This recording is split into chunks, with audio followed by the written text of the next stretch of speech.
Hi, I'm Steve Smith at Church Equippers. Today I'd like to talk to you about your vision. I'm sure that if you lead a church, that you have some kind of vision statement, that it's in your bulletins or your documents of organization. You share it with your congregation. You say, this is why we exist.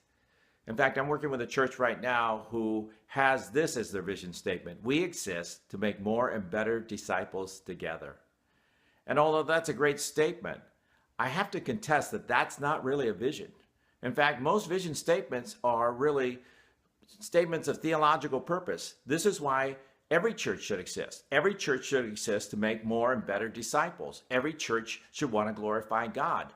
But that's not really a vision. When you think about the way that Jesus taught his disciples to see the world, you recognize that vision is about seeing something different than what we should become. It says in Matthew 9 that he saw the crowds, that they were harassed and helpless like sheep without a shepherd, and he felt compassion for them.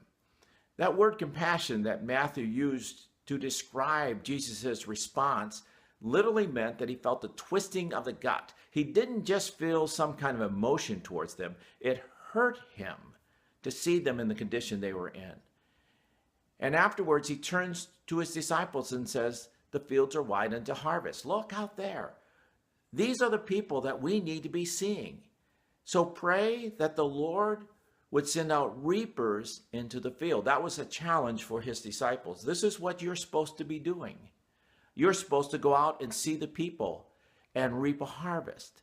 Vision statements really start when people come together, leaders come together, churches come together, and they begin to pray that God would make them reapers and that they would see the fields that are wide into harvest. A lot of times we have lost people around our church buildings or in our neighborhoods that we don't even see.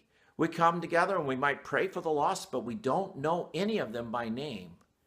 And so here's your challenge. If you're going to have a vision that is a real statement that's going to draw together the congregation in purpose to accomplish why God has you in your community at this time, you need to begin by seeing the lost, that they're harassed and helpless, and ask God to show you which part of your community that you should be reaching out to.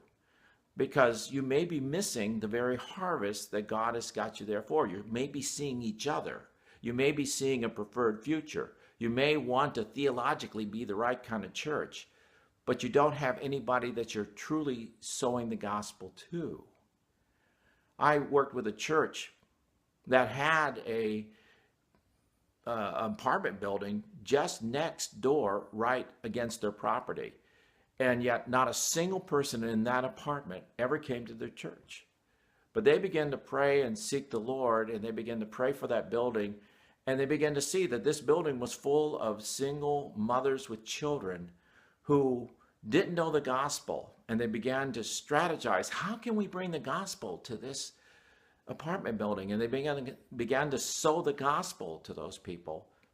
And some of them began to come to the church, and they began to cross the line of faith because they finally saw the loss, the harvest, and they had a vision for it. And then they created a strategy about how they could reach those people with the gospel.